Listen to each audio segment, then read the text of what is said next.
नमस्कार।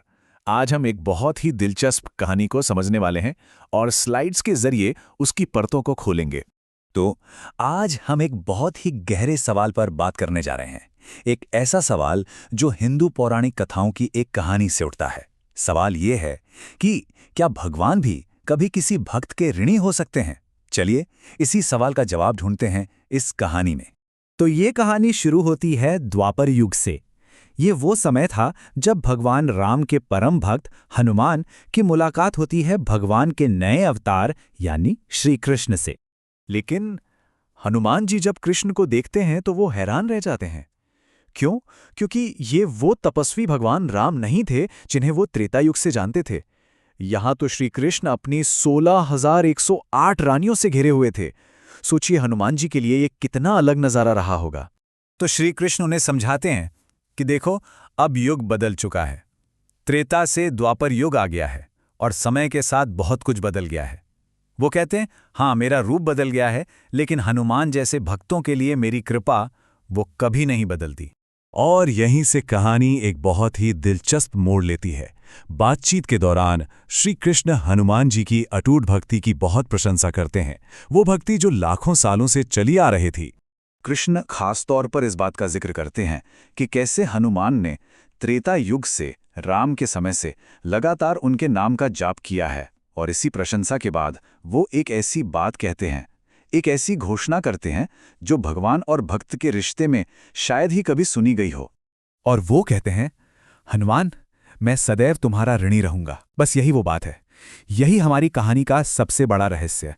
आखिर ऐसा क्या हुआ कि स्वयं भगवान ने खुद को हमेशा के लिए एक भक्त का कर्जदार बता दिया? सोचने वाली बात है ना? कि ऐसा कौन सा काम हो सकता है, कौन सी भक्ति हो सकती है जो भगवान को भी ऋणी बना दे। इसका जवाब जानने के लिए हमें समय में पीछे चलना होगा, लंका के उस महान युद्ध में। तो चलिए, हम पहुंच गए हैं लंका के युद्ध क्षेत्र में। एक तरफ है भगवान राम की वानर सेना और दूसरी तरफ रावण की विशाल सेना। दोनों के बीच भयंकर युद्ध चल रहा है। तभी रावण का बेटा महाशक्तिशाली योद्धा मेघनाद अपना सबसे घातक अस्त्र चलाता है। ये कोई मामूली हथियार नहीं था, ये था ब्रह्मास्त्र। एक ऐसा दिव्य अस्त्र जो एक ही वार में पूरे युद्ध का, पूरी सेना का अंत कर सकता था। और देखिए, ब्रह्मास्त्र का असर इतना भयानक था कि भगवान राम और लक्ष्मण समेत पूरी की पूरी वानर सेना मूर्छित हो गई, बेहोश। संकट बहुत बड़ा था और अब सारी उम्मीदें, सारी जिम्मेदारी सिर्फ एक के कंधों पर थी, हनुमान। तो मिशन ये था कि हिमालय से 4 खास दिव्य जड़ी बूटियां लानी थीं। ये जड़ी बूटियां इतनी अनोखी थीं कि उनमें से खुद का प्रकाश निकलता था और इस काम के लिए चाहिए थी बेहिसाब रफ्तार और शक्ति, क्योंकि अगर सूर्योदय से पहले ये जड़ी बूटियां नहीं पहुंची तो सब कुछ खत्म हो जाता।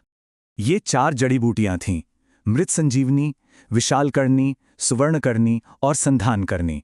याद रखिए, सिर्फ और सिर्फ यही वो औषधियां थीं जो ब्रह्मास्त्र के प्रभाव को खत्म कर सकती थीं। और हनुमान जी, उन्होंने एक पल की भी देरी नहीं की। बिना किसी हिचकिचाहट के कहा, मुझे आज्ञा दीजिए, मैं अभी ये औषधियां लेकर आता हूं। उन्होंने इस लगभग नामुमकिन काम को भी अपने जिम्मे ले लिया। और यही वो पल था जिसने इतिहास बदल दिया। एक ऐसा पल जिसकी गूंज युगों तक सुनाई देनी थी। तो चलिए अब वापस आते हैं द्वापर युग में श्री कृष्ण के दरबार में। अब हमें समझ आएगा कि कृष्ण ने वो हैरान कर देने वाली बात क्यों कही थी। हनुमान जी के उस निस्वार्थ काम ने सिर्फ सेना को नहीं बचाया था, उन्होंने तो स्वयं भगवान राम को भी ब्रह्मास्त्र के असर से बचाया था। सोचिए, भक्ति का ये कितना ऊंचा स्तर था। इस एक काम ने भगवान और भक्त के बीच जो लेन देन का रिश्ता होता है ना, उसे ही पूरी तरह से पलटकर रख दिया। ये कोई छोटी बात नहीं थी। वानर सेना के पूरे 64 करोड़ सैनिकों की जान बचाकर हनुमान जी ने जो सेवा की, उसका तो कोई मोल ही नहीं था। ये सिर्फ कुछ लोगों को बचाने की बात नहीं थी, ये पूरी सेना, धर्म की पूरी उम्मीद को बचाने की बात थी। तो अब कहानी का सार समझ में आता है। ये जो ऋण या कर्ज है, ये कोई दुनियावी लेन देन नहीं है, ये तो एक आध्यात्मिक ऋण है। एक ऐसा कर्ज जो सिर्फ और सिर्फ शुद्ध और निस्वार्थ प्रेम और भक्ति से ही पैदा हो सकता है। इसका मतलब यह है कि जब भक्ति से अहंकार पूरी तरह खत्म हो जाता है, जब मैं का भाव नहीं रहता, तब भक्त और भगवान में कोई फर्क नहीं रह जाता। यही है इस कहानी का सबसे बड़ा संदेश। ये वाकई एक बहुत शक्तिशाली विचार है जो हमारी आस्था की समझ को एक नया नजरिया देता है। ये हमें बताता है कि सबसे बड़ी ताकत कुछ मांगने में नहीं, बल्कि बिना किसी शर्त के, बिना कुछ सोचे समझे सब कुछ दे देने में है। और ये कहानी हमें एक सवाल के साथ छोड़ जाती है, अगर निस्वार्थ सेवा में इतनी शक्ति है तो हमारे अपने जीवन में प्रेम और सेवा का असली मतलब क्या होना चाहिए।